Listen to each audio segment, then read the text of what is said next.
Jangan lupa subscribe YouTube channel Metro TV News dan jangan lupa nyalakan notifikasinya. Kasus DBD di Jawa Timur meningkat. Awal tahun ini ribuan orang telah menderita DBD dan lebih dari 20 orang meninggal dunia. Kita bergabung dengan Fatma Ayu langsung dari Surabaya. Fatma, bagaimana perkembangan terkini hari ini kasus DBD yang ada di Jawa Timur?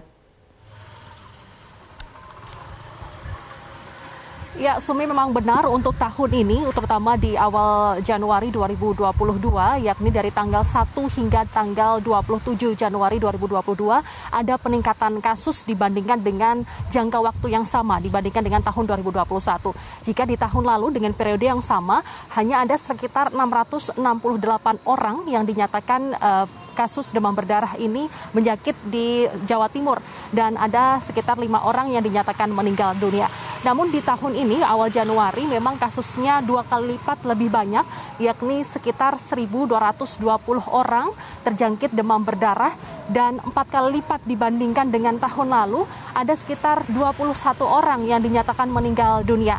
Dan 5 kota kabupaten yang paling banyak kasus DBD, yakni yang pertama adalah Kabupaten Bojonegoro dengan jumlah kasus 112 orang, lalu Kabupaten Nganjuk 82 orang, Kabupaten Malang dengan 73 orang, Kabupaten Ponorogo 64 orang, sementara itu juga Kabupaten Tuban dengan jumlah 61 orang, di mana mayoritas yang terkena DBD ini adalah rentang usia sekitar 5 hingga 14 tahun yang didominasi oleh anak-anak.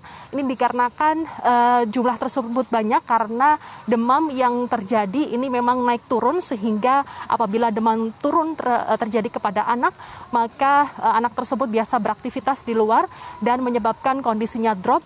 Dan bahkan beberapa daerah di Jawa Timur ada anak-anak yang memang meninggal dunia, sejumlah 13 orang dinyatakan meninggal dunia.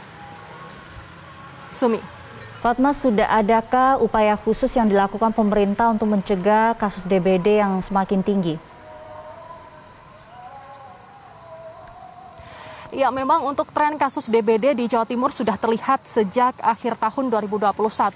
Ini mengapa sudah ada surat edaran dari Gubernur nomor untuk tanggal 28 Oktober 2021 bahwa yang perlu diperhatikan adalah dari hulunya, yakni dari masyarakat. Karena kali ini memang masyarakat dan juga petugas kesehatan sedang fokus menangani kasus COVID-19 dan juga gencar untuk menerapkan 3M untuk kasus COVID-19, namun lupa untuk menerapkan 3M demam berdarah, yakni menguras dan juga menutup adanya bak atau genangan dan mengubur atau membuang barang-barang bekas. Dan ini harus tetap digaungkan kepada masyarakat agar tidak terjadi DBD.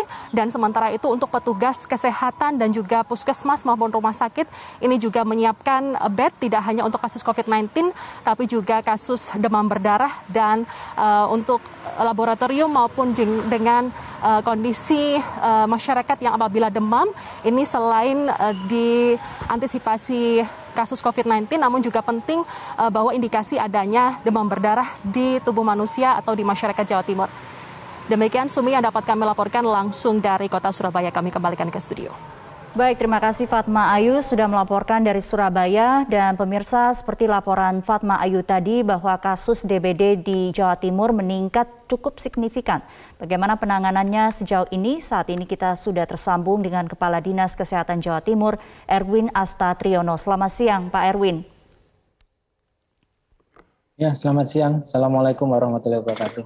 Waalaikumsalam, Pak Erwin. Laporan rekan kami tadi mengatakan bahwa dibandingkan tahun lalu periode yang sama, tahun ini Januari kasus DBD meningkat 100% dan angka kematian 4 kali lipat lebih banyak. Apa sebetulnya faktor yang menyebabkan DBD meningkat di Januari ini? Memang kita kembali pada sedikit teori aja bahwa infeksi dengue itu adalah penyebabnya adalah virus dengue. Penularnya adalah nyamuk Aedes aegypti. Pada prinsipnya penyakit ini akan sembuh sendiri dalam waktu 7 hari. Cuma pada periode menuju sembuh itu ada 2 ancaman, yaitu terjadinya shock dan trombositopeni yang menyebabkan pendarahan. Sehingga kunci yang kita lakukan adalah 2. 1, bergerak di level hulu, gimana upaya kita untuk membangkitkan lagi peran serta masyarakat untuk menyelesaikan gimana upaya supaya jentik-jentik atau nyamuk tidak berkembang biak lebih leluasa. Tadi sudah disampaikan bahwa 3M menjadi kunci, yaitu menutup bak-bak mandi yang jarang digunakan, kemudian menguras untuk kamar mandi yang sering digunakan, kemudian jangan lupa nyamuk ini sifatnya spesial, dia cukup bisa hidup pada area air yang jernih meskipun jumlahnya sedikit. Makanya kita dorong masyarakat untuk mencari itu kaleng-kaleng, barang-barang bekas yang bisa menimbulkan genangan. Karena itu tempat terbaik untuk tumbuh nyamuk Aedes ini. Dan dia relatif tidak ada di dalam selokan yang berbau tanah. Karena yang dikhususkan terkait dengue ini adalah tempat-tempat yang bersih atau jernih, airnya tidak banyak bergelombang, justru tenang, itu yang menjadi tujuan kita. Sehingga kunci dari keberhasilan ini ya pencegahannya dimulai dari 3M tadi. Baik. Kemudian yang kedua, kita sudah menggerakkan masyarakat, terutama untuk tenaga medisnya, supaya kalau ada yang demam, sudah mulai boleh dicurigai bahwa itu kemungkinan COVID atau kemungkinan demam berdarah. Karena kunci dari penyelesaian masalah baik COVID maupun demam berdarah adalah menemukan atau deteksi dini. Obatnya sebenarnya sederhana, hanya cairan. Sehingga diharapkan kalau memang terdeteksi kemungkinan demam berdarah, maka kita sarankan untuk masuk rumah sakit.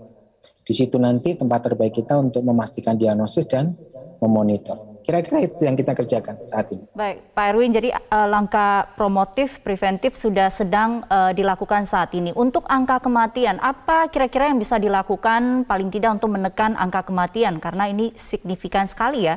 Dari tahun lalu 5 kasus, sekarang ada 20 kasus lebih. Bisa kita tebak bahwa pola dengue itu kan sebetulnya spesial, harus dipahami oleh siapapun. Bahwa 7 hari periode demam itu, hari ketiganya turun panasnya. Dan begitu turun itu tempat terbaik di mana kemungkinan shock maupun trombositopenia akan muncul. Sehingga seringkali para orang tua menganggap bahwa hari ketiga keempat dengan panasnya turun, dianggap udah aman. Itu yang perlu kita gaungkan ulang ke masyarakat bahwa justru hari ketiga keempat itu tempat terbaik untuk terjadinya kegawatan.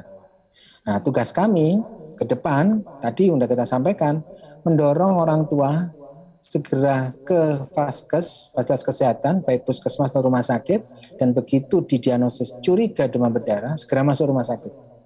Karena obat terbaik untuk dengue ini sebetulnya cuma satu, cairan. Selama cairannya terpenuhi, insya Allah aman.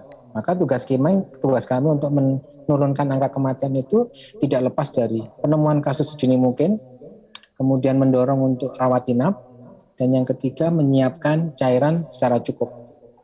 Karena kalau melihat komposisi kematian meskipun 1,7%, tetap dominasinya pada anak-anak. Karena memang anak-anak, mohon maaf, hari ketiga keempat begitu demam turun pasti pengen main. Padahal itu kegawatan yang harus kita antisipasi. Baik, Pak Erwin, hingga saat ini Dinkes belum menetapkan kejadian luar biasa ya untuk kasus demam berdarah di Jawa Timur. Apa alasannya? Karena kalau sudah ditetapkan status KLB tentu saja penanganannya akan lebih serius. Sebetulnya saat ini pun sudah serius. Dalam tanda kutip, ini tadi sudah kita sampaikan ke teman-teman Dinas Kesehatan, upaya-upaya terbaik untuk bergerak di level hulu maupun di level hilir. Ya. Karena gimana pun, kunci dari keberhasilan ini masyarakat yang harus kita berikan sosialisasi, dan saya senang dengan Metro Siang seperti ini supaya masyarakat bisa dalam tanda kutip ayo sama-sama dengan teman-teman puskesmas, teman-teman tenaga medis sama-sama menyelesaikan mau di level hulu maupun di level hilirnya. Sehingga dengan begitu apapun strategi yang mau kita mainkan tetap itu menjadi kunci keberhasilan kita untuk mengendalikan demam berdarah di masa berikutnya. Baik, terima kasih Kepala Dinas Kesehatan Jawa Timur Erwin Asta Triyono. Pak Erwin, terima kasih waktunya di Metro Siang.